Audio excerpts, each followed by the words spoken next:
All right, so this is my preview for the game between Chelsea and Arsenal that just happened. First of all, I'd like to say I'm happy with Enzo Maresca, the formation and the tactics he used in this game. Now, especially after Chelsea got the red card in the first half.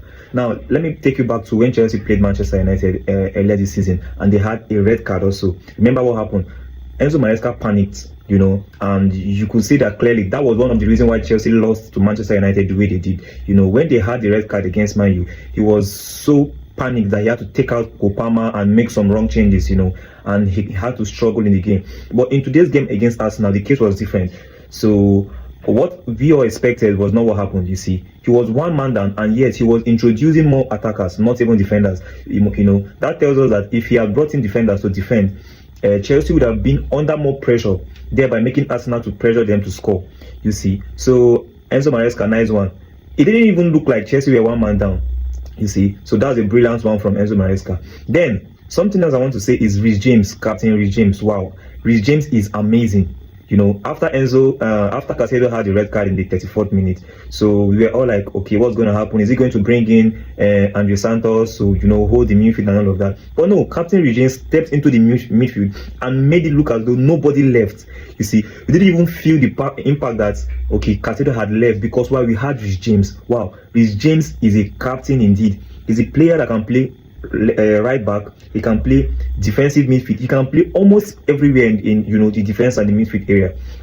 What he passed from Reece James, he took he was even in the midfield even more than Enzo Fernandez. So talking of Enzo Fernandez, Enzo Fernandez is a good player, but I am just not satisfied with Enzo Fernandez in a certain way. He's a very good player, but there are some things that I expect Enzo Fernandez to do in matches like this. For example, you saw the true passes that Reece James was giving from one angle to the other, from one wing to the other. These are some of the things I expect from Enzo Fernandez, But then we had Reece James, who is a defender, doing those things. We saw some crosses that Reece James gave to Garnacho on the other wing. These are some of the things I'm expecting from Enzo Fernandez. He is a good player, no doubt. Yeah, but I think I expect more from him. And then on the other hand, the Arsenal team, they didn't do that too good like we all expected, especially for the fact that Chelsea were one man down. Chelsea were one man down, but it didn't even look as though Arsenal had the upper hand.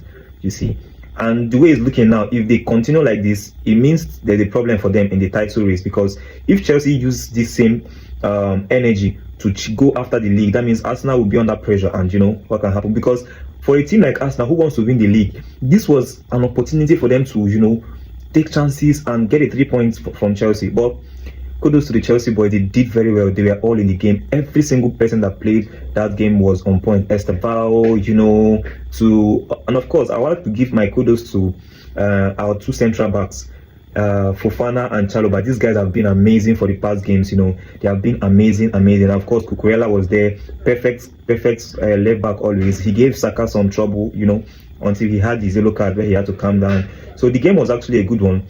But Arsenal was lucky, because imagine what Chelsea played Arsenal being one man down. Then imagine if they were complete. That means Arsenal wouldn't have even seen a draw. Chelsea would have, drilled Arsenal very well. But congratulations to Chelsea again. The title hope is still on for them. So kudos. We'll move to the next one.